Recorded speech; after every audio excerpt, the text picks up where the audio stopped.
우리가 지난주부터 살펴보는 요한복음 18장은 예수님이 구체적으로 십자가를 향해 나아가시는 내용으로 그렇게 진행해 나가고 있습니다. 예수님을 잡으러 온 군인들 앞에서 정말 당당하셨습니다. 여러분, 나를 잡으러 오는 사람이 아니더라도 나를 대적하는 사람이 한 사람만 있어도 우리의 마음은 흔들리기 쉽거든요. 그런데 나를 대적하는 수많은 군인들이 있고 그 군인 앞에는 3년 동안 예수님이 사랑을 쏟아부었던 가룟 유다가 배신자로 그 편에 서 있습니다. 그리고 뒤에 있는 제자들도 이제 저 군인들 때문에 다 도망할 것입니다.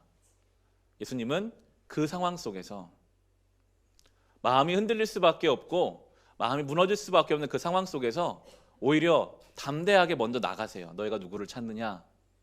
예수를 찾습니다. 내가 바로 그다 라고 말씀하시는 주님이십니다.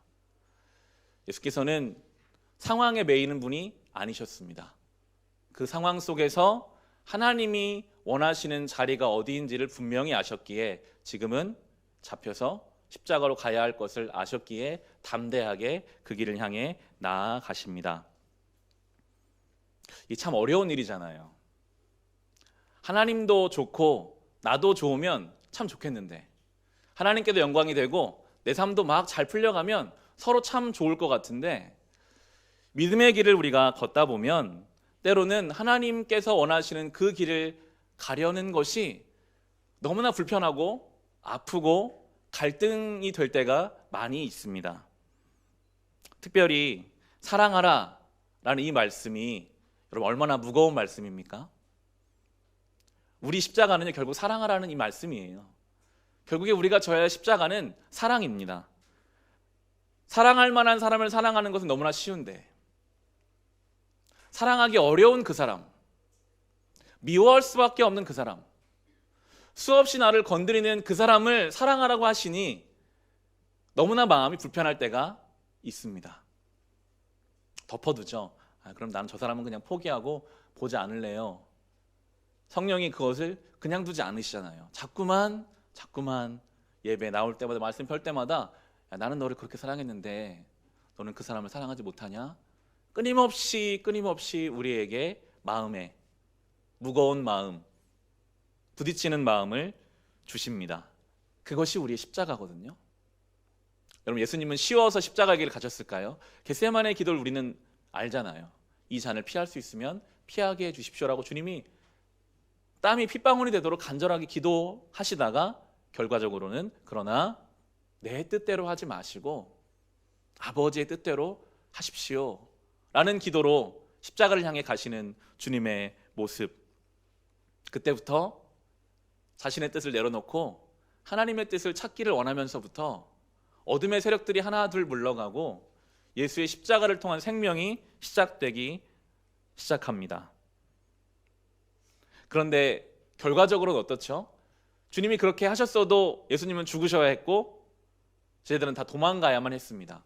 내가 이렇게 하면 뭔가 좀 가시적으로 보이면 참을 만한 그런 마음도 있을 텐데 우리가 오늘 이 말씀을 듣고 내가 사랑해야지, 그래 내가 정말 주님 닮아 사랑해야지 해도 그렇게 느낄 때가 있거든요. 마치 큰 호수에 정말 작은 조약돌 하나 던지는 것 같이 내가 그렇게 해도 아무런 변화가 없는 것 같아요. 내가 이렇게 한다고, 내가 선한 양심을 지키고 내가 정말 주를 사랑하는 마음으로 그렇게 한다고 해서 과연 뭐가 달라질까? 그러한 마음도 우리 안에 있습니다. 그러나 우리는 그 결과를 바라보고 행동하는 사람들이 아닙니다. 예수님은 제자들이 다 도망갔어도 본인이 십자가에서 그렇게 달려 죽었어야 했어도 부활의 영광을 아셨기 때문에 그 길을 가셨습니다. 여러분, 결과에 매이지 마십시오.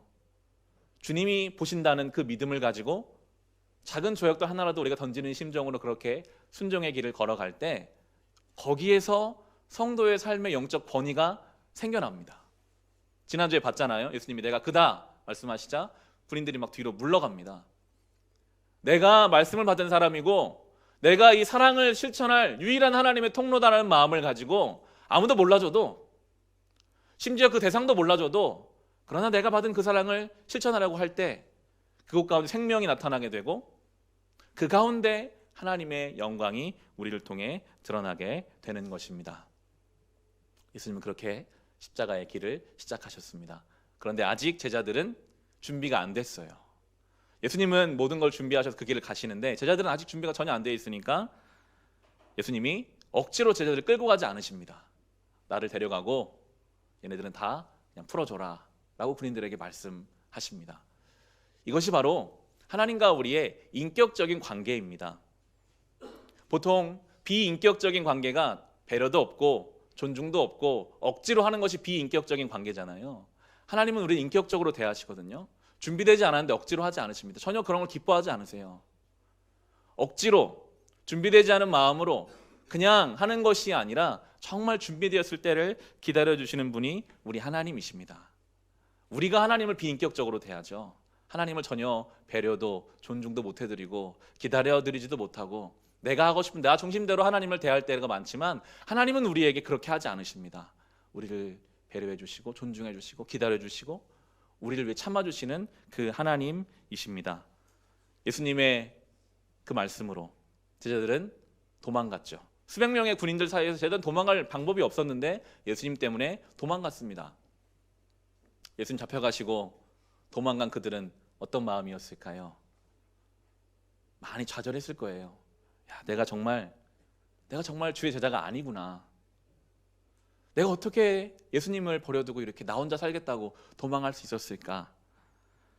그들의 바닥을 경험합니다. 때로는요, 우리의 신앙의 여정에도 그럴 때가 있어요. 내가 믿음이 있나? 내가 정말 예수를 따라다니는 것이 맞나? 요한복음 우리가 묵상해 가겠지만 예수님 만나기 전 상태로 그냥 돌아가 버리거든요. 마치 내가 믿기 전으로 돌아간 것 같은 때, 오히려 더 혼란스러워진 것처럼 느껴지는 그런 때가 있습니다. 저는 목회를 짧게 지금 경험해 가고 있지만 결혼을 앞두고 신학교를 졸업한 그 즈음에 어떤 일을 당하면서 저도 목회 나랑 안 맞는구나, 나는 이제 이걸 못하겠구나, 그런 생각을 가지고 부모님 집에 가서 막 떼를 썼던 기억이 나요. 나 이제 못하겠어요. 나 그냥 이거 안 하고 다른 거 할래요 라는 이야기를 하며 그렇게 제 마음이 어땠을까요? 중고등부 사역했거든요.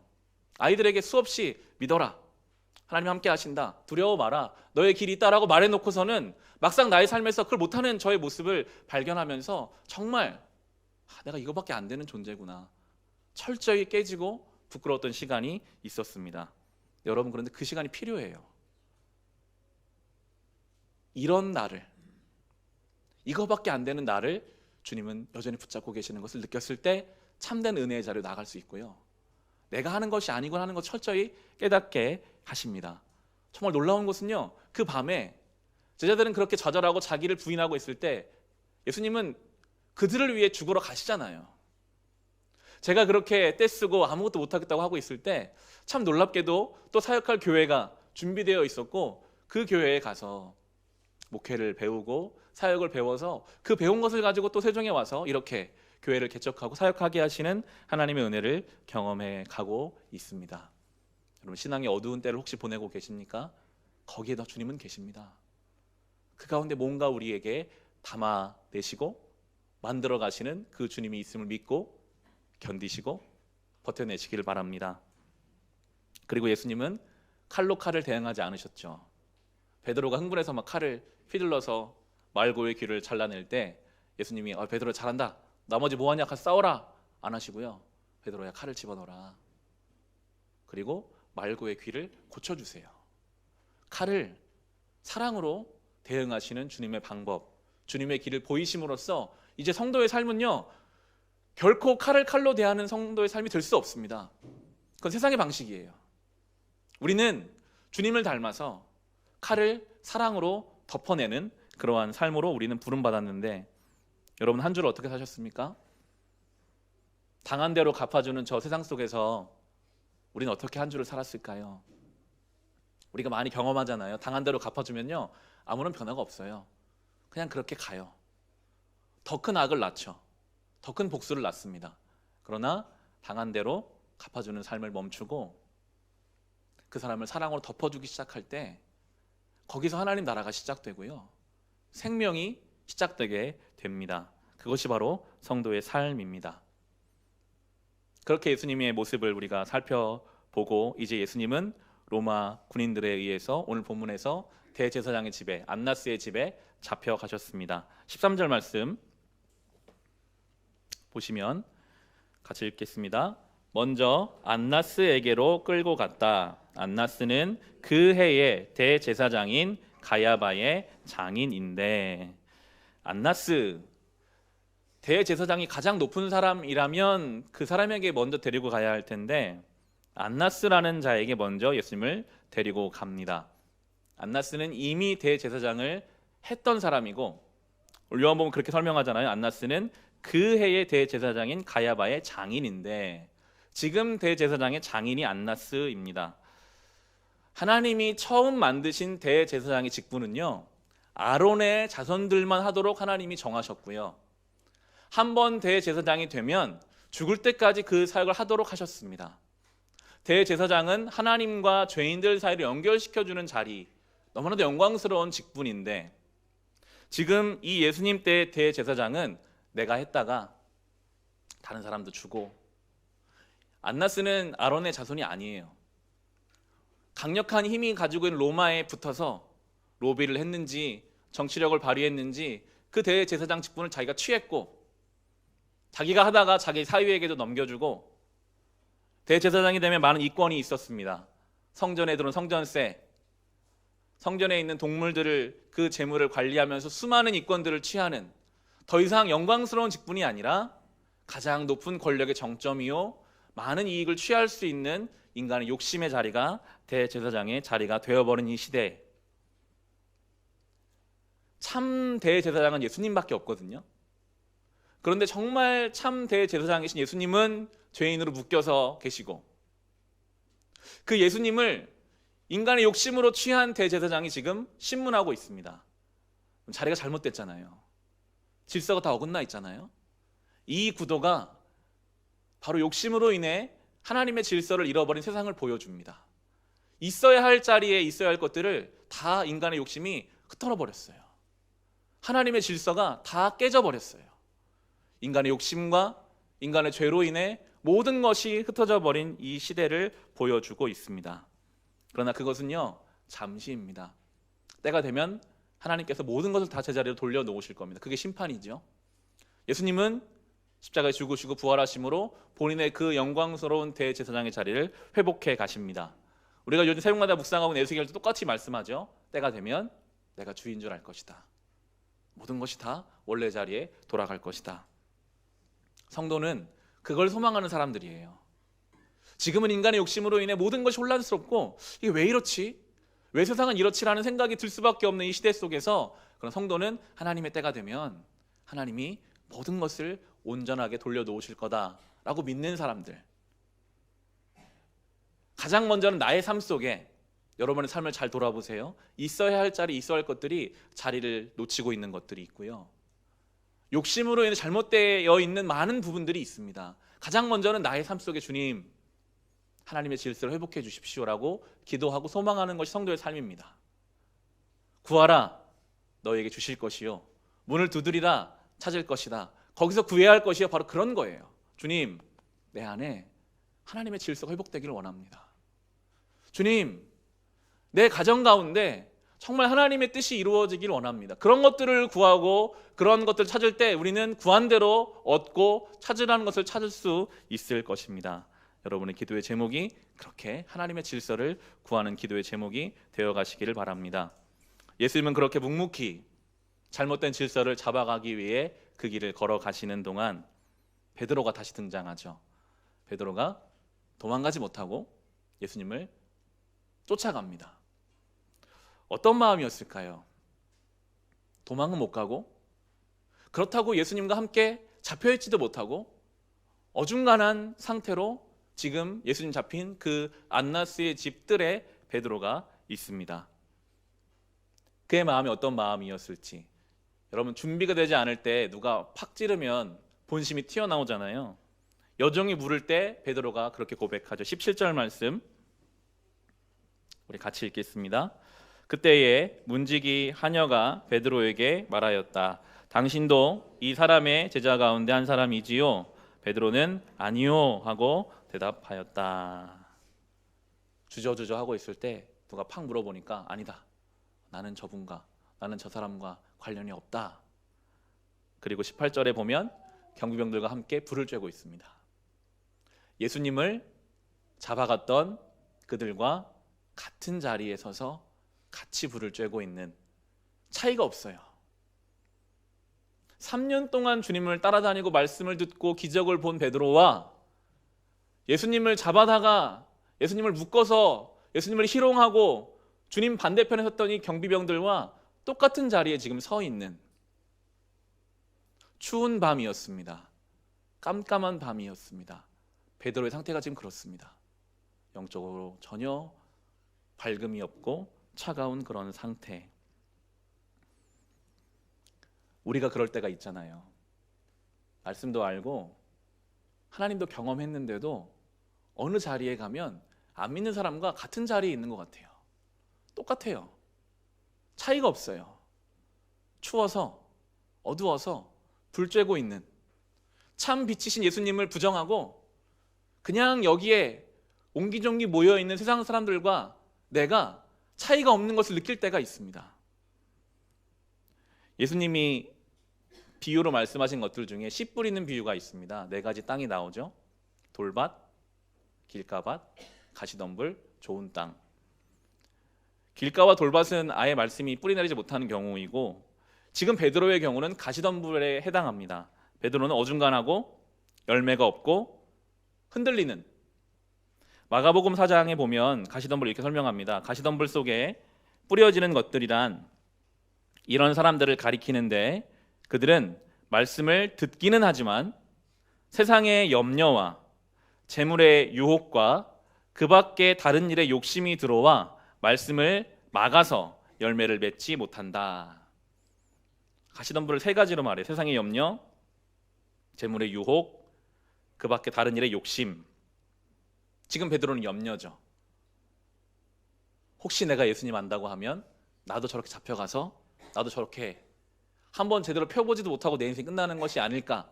염려는요, 아직 일어나지 않은 일을 내 삶으로 끌어다가 그것에 영향받는 게 염려예요. 아직 아무 일도 일어나지 않았어요. 정작 베드로 거기서 믿음으로 주님께 달려들었다면 주님 베드로를 그냥 두셨을까요? 저는 그렇게 생각하지 않거든요. 근데 염려가 그를 막아버렸어요.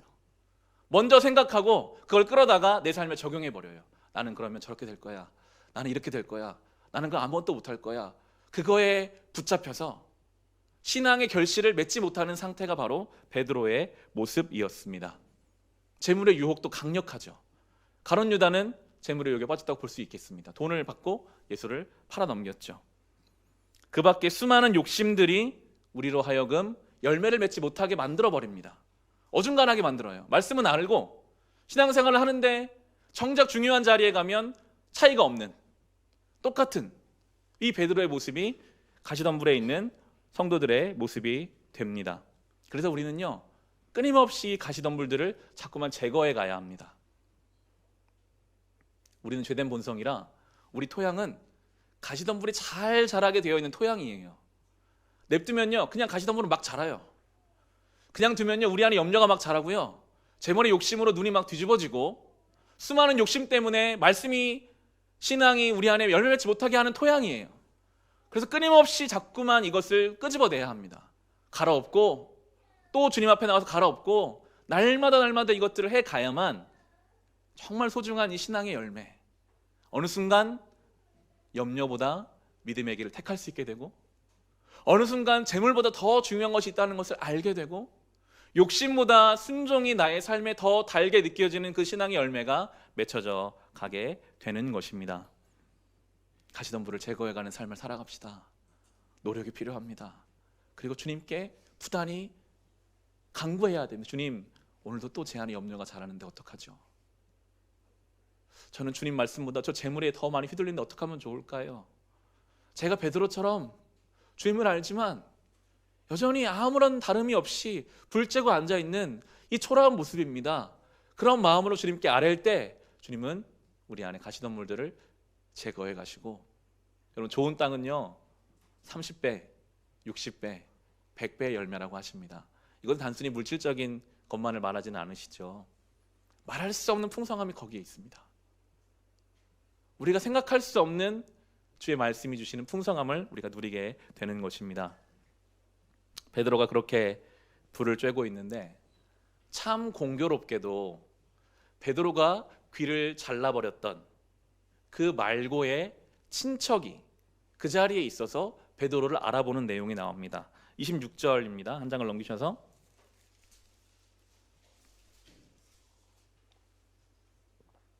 26절 함께 읽겠습니다. 베드로에게 귀를 잘린 사람의 친척으로서 대제사장의 종 가운데 한 사람이 베드로에게 말하였다. 당신이 동산에서 그와 함께 있는 것을 내가 보았는데 그러시오. 베드로는 아마 상상도 못했겠죠. 자기가 귀를 잘랐던 그 사람의 친척이, 그 사람 얼마나 베드로를 안 좋게 봤겠어요. 거기에 있었고 아주 중요한 순간에 물어봅니다. 내가 당신을 봤는데, 당신이 내 친척의 귀를 자르는 걸 내가 봤는데 왜 거짓말을 하시오? 라고 이야기합니다. 여기서 우리는 주님 말씀하신 칼을 칼로 갚아서는 안 된다는 거 다시 한번 생각해 볼 수 있습니다. 하나님 이걸 알기 원하시거든요. 우리 손에 칼자루가 쥐어졌을 때는 그런 생각을 못해요. 베드로의 손에 칼자루가 쥐어져 있고 뒤에 주님이 계시고 내 감정이 흥분 상태에 있어서 마음대로 막 칼을 휘두를 때는 모르지만, 하나님 어느 순간 그 휘둘렀던 칼이 나에게 다시 돌아오게 하심으로 그것을 깨닫게 하십니다. 우리가 휘두른 어떤 칼이 다시 나에게 돌아올 수 있습니다. 마태복음 7장 12절 산상수훈에서 예수님 말씀하셨습니다. 그러므로 너희는 무엇이든지 남에게 대접을 받고자 하는 대로 너희도 남을 대접하여라. 이것이 율법과 예언서의 본 뜻이다. 받고자 하는 대로 대접하는 것. 내가 행한 것이 나에게 돌아오게 하시거든요. 창세기 야곱이 자기 아버지를 속여서 축복을 받았잖아요. 그 야곱이 자기 아들들에게 평생 속아서 11번째 가장 사랑하는 요셉이 죽은 줄 알고 살아요. 아버지를 속인 인생이 똑같이 자식들에게 속게 하심으로 주님이 가르쳐 주시는 바가 있습니다. 다윗이 자기 욕정을 이기지 못하고 다른 사람의 아내를 취했는데 자기 아들이 자기 아내를 취하는 일을 당하게 하십니다. 무섭죠? 하나님은 사랑하는 우리의 그걸 알게 하기 원하십니다. 하나님은 살아계시거든요. 공평과 정의의 하나님이시기 때문에 내가 행하는 어떤 일 나에게 다시 돌아올 수 있다고 생각하고 사랑을 심으십시오. 섬김을 심으십시오. 주님이 그것을 다시 우리에게 또한 돌아오게 하실 것입니다. 베드로가 그렇게 다급하게 주님 모른다 라고 말했을 때 그 사람 앞에서 딱 자르려면 얼마나 심하게 부정했겠어요. 바로 그때 닭이 웁니다. 27절 말씀 같이 읽겠습니다. 베드로가 다시 부인하였다. 그러자 곧 닭이 울었다. 병행구절인 마태복음에는 베드로는 닭이 울기 전에 내가 나를 3번 부인할 것이다 하신 예수님의 말씀이 생각나서 바깥으로 나가서 몹시 울었다 라고 나와 있어요. 닭 울음소리가 들리고 베드로는 주님 말씀이 생각나서 밖에 나가서 몹시 울었습니다. 통곡하며 울었습니다. 닭 울음소리와 함께 바로 몇 시간 전 주님과 나눈 대화가 생각났겠죠. 발 씻어주시던 예수님 앞에서 베드로가 그렇게 말하거든요. 13장에 보면 그렇게 나옵니다. 베드로가 예수께 말하였다. 주님, 왜 지금은 내가 따라갈 수 없습니까? 나는 주님을 위하여서는 내 목숨이라도 바치겠습니다. 예수께서 대답하셨다. 내가 나를 위하여 내 목숨이라도 바치겠다는 말이냐? 내가 진정으로 너에게 말한다. 닭이 울기 전에 너는 3번 나를 모른다고 할 것이다. 닭이 울자마자 그 말씀이 생각났죠. 주님의 말씀과 자신의 교만함이 겹칩니다. 내가 얼마나 주님 앞에 헛된 고백을 드렸던가. 나는 그때 자신했는데 그것이 얼마나 큰 교만이었던가. 그런 생각 앞에서 베드로는 몹시 울었습니다. 여러분, 우리가 주님 말씀 앞에 서면요, 자연스럽게 베드로와 같은 반응이 나옵니다. 그 말씀 앞에 나의 교만함이 드러나요. 나 이 정도면 잘 살고 있지 뭐. 나 이 정도면 하나님 앞에 괜찮지. 정말 거룩하신 하나님 앞에 서면요, 우리의 부정함과 그 추한 것들이 드러나서 통곡하고 울 수밖에 없고, 그 말씀 앞에 우리를 발견하게 됩니다. 그리고 거기서 그냥 주저앉는 거예요. 베드로가 이 밤에 자기의 모습을 발견했다고 변화됐습니까? 변화되지 않았어요. 다시 그냥 갈릴리 호숫가로 갔어요. 진정한 변화는 이제 그 예수 그리스도가 십자가에서 죽으시고 부활하시고, 그리고 이 베드로를 찾아오셔서만, 21장에 나오는데요, 그때에 이제 변화가 시작되는 것입니다. 이게 얼마나 놀라운 은혜인지요. 근데 그 시작점이 될 수 있거든요. 주의 말씀 앞에 나를 발견하는 것. 그런 나를 위해 죽으신 예수 그리스도의 십자가와 부활을 내가 또한 만나고 경험하는 그 과정을 통해서만 우리는 참된 변화를 경험해 가게 됩니다. 말씀을 마칩니다. 이 베드로의 모습이 우리의 모습이지 않습니까? 주님을 알지만 주님께 나가지 못하고 주님 모르는 사람과 똑같이 그 옆에서 불 쬐고 있는 그 모습, 알고 고백한 것을 삶으로 연결시키지 못하는 가시덤불 같은 우리의 모습, 그런 우리를 위해 죽으시고 부활하신 예수 그리스도. 예수님 베드로 만나자마자 베드로라 이름 지어주셔요. 반석이라는 뜻입니다. 반석이 아닌 사람에게 반석이라고, 주님의 자녀가 아닌 우리에게 주님의 자녀라고 불러주셨어요. 우리를 성전이라고 부르시고요, 우리를 교회라고 부르시고요, 우리를 성도라고, 거룩한 무리라고 부르십니다. 우리가 그런 만한 모습이 얼마나 있습니까? 그런데 주님은 그렇게 만들어 가시더라고요. 베드로를 베드로 되게 하시는 주님의 은혜가 우리 가운데도 임하셔서 주님은 우리를 성도 되게 하실 것이고, 교회 되게 하실 것이고, 주의 자녀 되게 만들어 가실 것입니다. 그 은혜를 십자가와 부활, 예수 그리스도 안에서 날마다 경험해 갈 수 있으시기를 우리 주님의 이름으로 축원합니다.